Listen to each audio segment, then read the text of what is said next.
தமிழ்நாட்டின் வளர்ச்சி பயணத்தில் ஒருவரையும் பின்தங்க விடமாட்டோம். வெல்வோம் ஒன்றாக. பணி நிரந்தரம் செய்ய கோரி பகுதி நேர ஆசிரியர்கள் சென்னையில் 4வது நாளாக சென்னை டிபிஐ வளாகம் முன்பாக ஒப்பாரி வைத்து போராட்டத்தில் ஈடுபட்டிருக்கக்கூடிய நிலையில் அவர்கள் கைது செய்யப்பட்டிருக்கிறார்கள். முதலில் அந்த காட்சிகளை பார்க்கலாம்.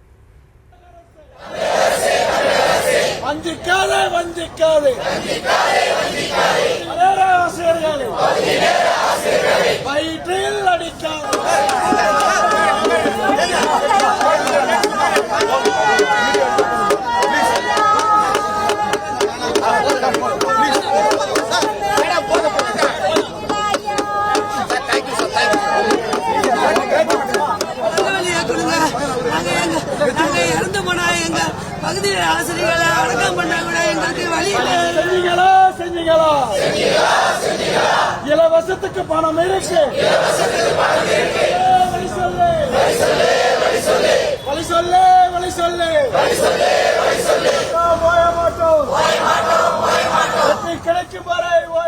இது பற்றிய விவரங்களையும் உடைய செய்தியாளர் லதா வழங்க நாம் கேட்கலாம்.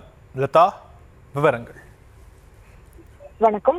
பணி நிரந்தரம் என்ற ஒற்றை கோரிக்கையை வலியுறுத்தி பகுதி நேர ஆசிரியர்கள் தொடர்ச்சியாக போராட்டங்களை முன்னெடுத்திருக்கிறார்கள்.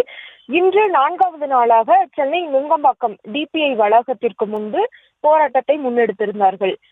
தினசரி பல நூதன போராட்டங்களை முன்னெடுத்து வரும் அவர்கள் அரசினுடைய கவனத்தை ஈர்ப்பதற்காக இன்றைய தினம் இறந்தது போல் ஒரு ஆசிரியர் மாலை அணிந்து கொண்டு படுத்திருக்க அவரை சுற்றி மற்ற ஆசிரியர்கள் ஒப்பாரி வைப்பது போன்று புதுவிதமான நூதன முறையில் போராட்டத்தில் ஈடுபட்டார்கள்.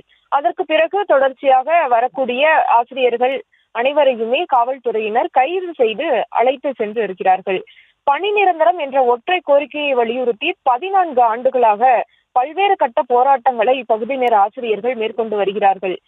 மேலும் 2021 போது திமுக தேர்தல் வாக்குறுதி 181 படி பணி நிரந்தரம் வழங்கப்படும் என்று அறிவித்ததன்படி பணி நிரந்தரம் வழங்க வேண்டும் என்று தொடர்ந்து போராட்டங்களை முன்னெடுத்து வருகிறார்கள். 4.5 ஆண்டுகளுக்கு மேல் ஆகிவிட்டது. இன்னும் 3 மாதங்களில் தேர்தலும் வர இருக்கக்கூடிய நிலையில தற்பொழுது வரை இவர்களினுடைய கோரிக்கை இன்னும் நிறைவேற்றப்படவில்லை. எனவே அவர்கள் அறிவித்தது போன்ற அந்த வாக்குறுதியை நிறைவேற்ற வேண்டும். எங்களுக்கு பகுதி நேர ஆசிரியர்களான எங்களுக்கு சுமார் 12,000 பேர் பாதிக்கப்பட்டிருக்கிறோம். எங்களுக்கு மிக குறைந்த சொற்ப அளவிலான சம்பளம் தான் இருக்கிறது. எனவே பணி நிரந்தரம் வேண்டும் என்ற ஒரு ஒற்றை கோரிக்கையை வலியுறுத்தி போராட்டங்களில் இறங்கியிருக்கிறார்கள்.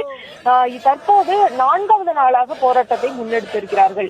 அந்த வகையில இன்றைய தினம் இறந்தது போல் ஒரு ஆசிரியர் படுத்திருக்க மற்றவர்கள் எல்லாம் ஒப்பாரி வைத்து தங்களுடைய கோரிக்கைகளை நிறைவேற்ற வேண்டும் என்பதை வலியுறுத்தி போராட்டங்களில் ஈடுபட்டார்கள். தொடர்ச்சியாக ஆசிரியர்கள் அனைவரும் காவல்துறையினரால் கைது செய்யப்பட்டு அழைத்து செல்லப்பட்டிருக்கிறார்கள். விவரங்களுக்கு நன்றி லதா.